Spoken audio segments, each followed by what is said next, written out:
నమస్కారం. ఘంటారావానికి స్వాగతం. ముందుగా ప్రధానాంశాలు.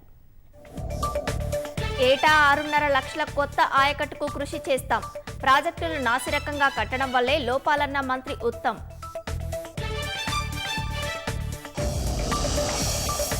సంస్కృతి వారసత్వం కాపాటంలో ముందుంటామన్న సీఎం.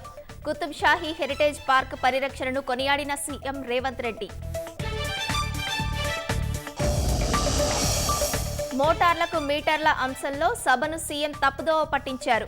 విద్యుత్ సంస్థలను ప్రైవేటుకు అప్పగించేలా చర్యలున్నాయన్న భారాస.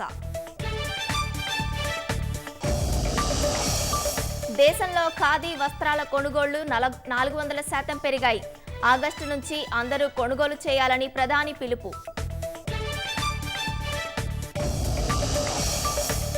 అంగరంగ వైభవంగా లాల్ దర్వాజా బోనాలు. అమ్మవారికి బోనాలు సమర్పిస్తున్న భక్తులు.